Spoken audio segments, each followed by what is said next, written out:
In 1939, teacher Vera is looking for a summer job. Isaac, the recruiter at the agency, offers her a position as an assistant for the Owens, commenting she was chosen specifically by them. Vera's wary because she doesn't think she's suited for the position, but she changes her mind when she sees the Owens even sent money in advance. Meanwhile, Isaac's secretary is writing a bunch of invitation letters for the guests that will be attending the Owens special party. In another corner of the city, a broadcaster is hired to record a few lines that supposedly will be used in a play. A few days later, Vera is on the train on her way to her new job and can't help imagining a dangerous rope hanging from the window. She gets even more uncomfortable when she realizes she's being stared at by Philip, so she goes looking for a new place to sit, and after walking by businessman William, she ends up in the same cabin as Lawrence, a retired judge. On a road nearby, Dr. Edwards trying to drive responsibly but almost gets in an accident when he's passed by Anthony, who drives like a maniac. A few hours later, all these people gather at the dock with General John to take a boat to Soldier Island, where the party will be held. But when they get there, they're surprised to discover the Owens haven't arrived. Butler Thomas and his wife Ethel explain the hosts will be arriving later and introduce them to the final two guests that got here earlier on their own, Anthony and Emily. The guests then proceed to get comfortable in their rooms.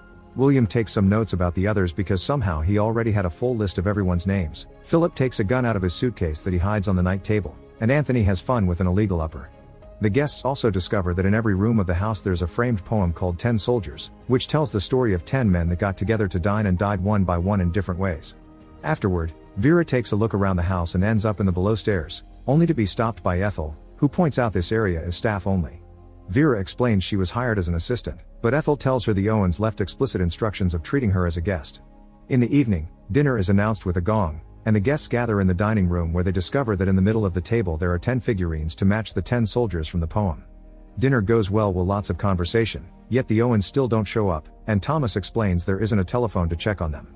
When the conversation touches on the matter of cars, Edward realizes Anthony is the guy that ran him off the road, but Anthony denies it and triggers an argument. The other guests quickly cut it off, making Anthony offer a very fake apology. After dinner, the piece is interrupted when a strange voice coming from a speaker proceeds to name all the guests to accuse them of murder, even mentioning the name of their victims. All the guests are offended by this and demand an explanation, so Thomas takes them to the room Vera saw earlier and reveals this had been a recording. At that moment, the voice accuses the staff members of murder as well, and Thomas has to go check on Ethel because she's having a panic attack that makes her pass out. While Thomas takes Ethel to her room so Edward can check on her, Anthony freaks out and grabs William to demand answers since supposedly he was close friends with the Owens. William has not choice but to confess he's a detective and not a businessman. Edward prepares a mild medicine to help Ethel sleep, and after he leaves, Ethel freaks out about having been discovered, but Thomas tells her to keep quiet. A moment later, everyone gets together to discuss what happened, and Thomas explains the Owens left him instructions to play the record after dinner, but he had no idea of its contents. Thomas wouldn't have played it if he had known and explains that he and his wife didn't kill anyone, but in a flashback, it's shown he did use a pillow to kill their previous employer while Ethel watched. Anthony and Emily deny knowing what the recording was talking about, and Edward explains the name mentioned by the recording was a surgical patient whose procedure got the usual complications and didn't survive. John says his supposed victim was just a soldier that died in the war, and Lawrence explains he gave the death penalty to a criminal that everyone thought innocent, but he had access to extra evidence as a judge. William's man drowned in his own puke while in jail, and Vera worked as a governess for a little kid that sneaked off and drowned in the sea when he wasn't supposed to swim. All these were clearly accidents, but Philip doesn't deny his own case and admits he did kill 21 men in Africa. Everyone else calls him a monster, but Philip points out he was on a job and wasn't any different from regular soldiers. This prompts Anthony to suddenly remember the names. They were two kids that were playing in the dark and he accidentally ran over them with his car. However, in his memory, it's clear that it was daytime and he was just driving like a maniac. After telling his story, Anthony takes another sip of his drink and suddenly begins choking. The other guests carefully lower him on the floor, but when Edward checks on him, he confirms Anthony's already dead. The men take the body to Anthony's room and find the illegal uppers, but William forbids them from hiding them because this is now a police investigation. Afterward, everyone agrees to go to bed and leave in the morning. Ethel continues to have nightmares about the night of the crime, but her dreaming is interrupted by a mysterious knock on the door. Edward also spends the night having nightmares about the operation that went wrong, filled with blood and guilt. He's suddenly woken up in the morning by Thomas, who wants him to check on his wife. Unfortunately, by the time Edward gets there, he can only confirm Ethel has been dead for a few hours. Meanwhile, Philip decides he'll go to breakfast with his gun just in case. When he leaves his room, he finds William looking at Anthony's body and making an important discovery. Anthony's mouth smells of cyanide. Edward bumps into Vera, who brings him to the dining room to show him that now there are only 8 figurines on the table. Edward doesn't take her seriously, and after he leaves, Vera has a vision of her old employer Olivia that reminds her of the day she lost the kid. She, Olivia, and the child Cyril were having a nice day on the beach, and Olivia had to scold Cyril for wanting to swim when he wasn't strong enough to do it. Later they were joined by Cyril's uncle Hugo, who Vera instantly fell in love with. A moment later, everyone has breakfast prepared by Thomas, and Vera insists on asking about the figurines, but the others swear they didn't touch them. Vera is still worried because Anthony's and Ethel's deaths match the lines of the poem, and she thinks healthy young men like Anthony don't die out of nowhere. She wonders why Edward brought medicines with him if he came for a party and not for work, prompting Edward to admit he was supposed to treat Mrs. Owen.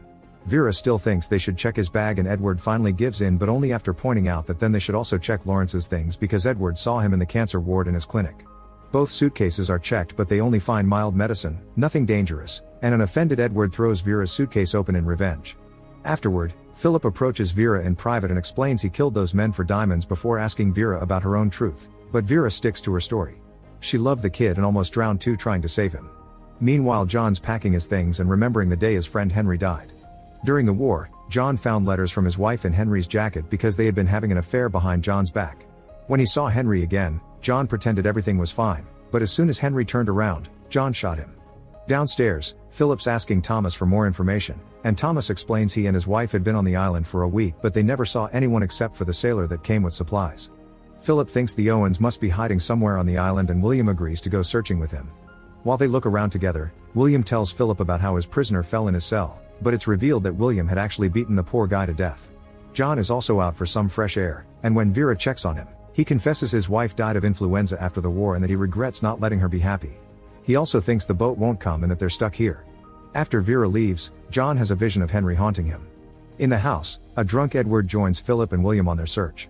They hear a noise coming from Anthony's room and Philip rushes in with his gun out, but it's only Thomas, who was looking for a camp bed that was stored in that room because he doesn't want to sleep next to his wife's body.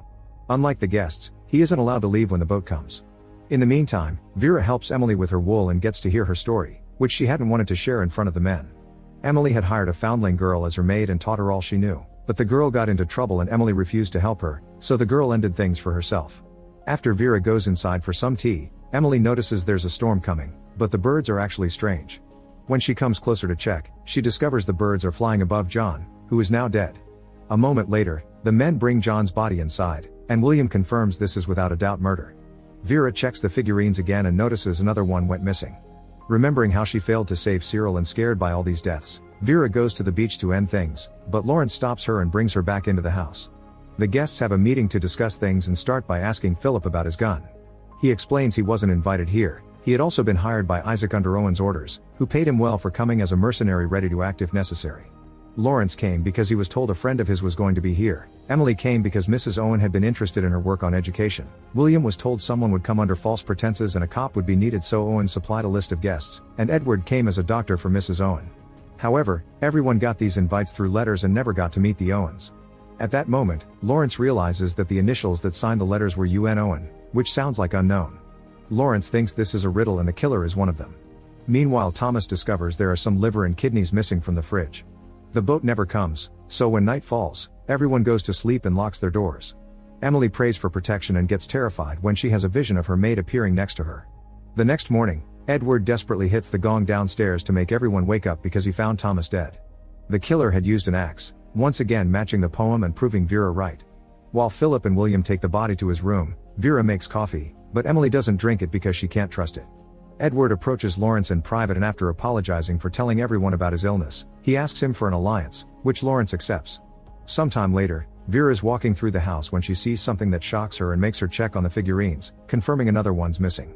She then hits the gong to call for everyone and show them Emily's also dead. The killer used a knitting needle to imitate the bee sting from the poem. After taking Emily's body to her bed, Philip returns to his room, only to discover his gun's gone. He calls for a meeting and points out he had locked his room, which means someone must have a master key.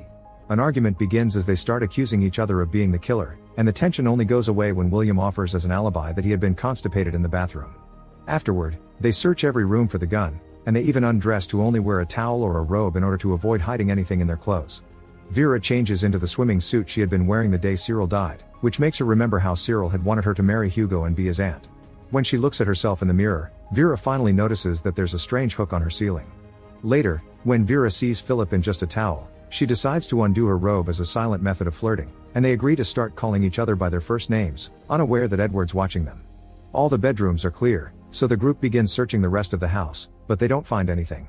For dinner, they eat directly from the cans to make sure nothing is poisoned, while the camera reveals the gun and the key are hidden inside a bare rug. Later, while they drink, Vera keeps thinking about Cyril and a conversation she had with his mother. Olivia explained she hadn't known she was pregnant when her husband died, so Hugo stepped in to inherit everything. But when Cyril came along, all his dreams of fortune were shattered. Vera decides she wants to make some tea and everyone goes with her to the kitchen for safety. The men take the chance to ask Lawrence about all the death penalties he's given, and Lawrence admits he went to see every criminal die because it was his responsibility. The recording had accused him of killing Seaton, who the news thought was innocent, but Lawrence had been given Seaton's diaries where he wrote all the dirty things he did. Seaton had been different because he refused the hood in order to look Lawrence in the eye while he died, and that look still haunts Lawrence. Hearing the word haunt makes Vera see Cyril standing nearby, but also makes her remember getting frisky with Hugo on the beach. Afterward, Lawrence goes to the living room to read and Vera returns to her bedroom. While she's washing her face, Cyril appears behind her, and suddenly a hand appears on the sink and tries to kill her. As memories of Cyril's death flood her mind, Philip and Edward come to the room to find her on the floor, explaining she had had a panic attack. She turns down the brandy that William brings her because she's suspicious, so Philip goes looking for a closed bottle. The group begins to drink and discuss the weird hook in Vera's bedroom, but they suddenly realize Lawrence didn't come when Vera screamed. They rush downstairs and discover Lawrence has been shot in his reading chair, just like the poem says. The body is taken to the corresponding bedroom, and while everyone argues over accusations, Vera finds another figurine gone. The group hates the fact they can wait to die, so they decide to throw a party where they get drunk and consume Anthony's illegal uppers while listening to the recording with the accusations. Philip and Vera get very close while dancing, and Edward tells William about his suspicions of the young couple working together. Philip promises Vera that he'll protect her, and when it's time for everyone to go to bed, Philip follows Vera to her room so they can spend the night getting busy. Meanwhile, William thinks about the night his prisoner died. The poor boy had been accused of watching other men inappropriately in a public bathroom, and William tries to imagine himself letting the guy go, but even in his imagination he ends up killing the guy. At that moment, William hears a noise and leaves the room to discover Edward running downstairs, so he goes to pick Philip up to go after him together. Vera is left alone in the room and begins thinking about the past again. While she was in the hospital after she almost drowned trying to save Cyril, she was visited by Hugo, who acted very cold toward her. He informed her she was fired because there wasn't a kid for her to watch anymore, but he left her some money and refused to see her again. Sometime later, Philip and William return without having found Edward, but Philip does find his gun just lying on his bed and another figurine goes missing. Vera remembers that the next death is by a red herring and thinks Edward's still alive, especially since the party had been his idea. William begins wondering if they're all already dead and this is hell, finally admitting he did kill his prisoner, and Philip has to calm him down. Afterward, William begins looking for Edward, only to suddenly see a huge bear coming after him. Philip and Vera go to the cliff with the intention to start a big fire that could get a boat's attention, but they realize William didn't come with them. They return to the house and find William dead under the bear rug, matching the zoo bear from the poem. Now there are only 2 figurines left on the table. Then Philip and Vera return to the cliff, noticing something on the rocks now that the tide has lowered. It turns out to be Edward, who is also dead. Vera asks Philip to move the body, but as soon as he turns around, Vera steals the gun from his pocket, thinking he's the killer. Philip tries to take the gun from her and in the struggle, his shoulder's shot. Vera then shoots all the remaining bullets until he's dead. As Vera goes through a breakdown, she remembers the day she testified in court about Cyril's death being an accident. She explained that she ran as fast as she can to save Cyril yet didn't make it in time, and everyone believed her except Hugo. When they talked in private, Hugo pointed out he saw her run while playing games and she was very fast, thus he believed she slowed herself down to let Cyril die. Vera denied it, but in her memory, it's revealed Cyril didn't sneak off. Vera told him to go swimming and she did slow down on purpose so Hugo could inherit the money.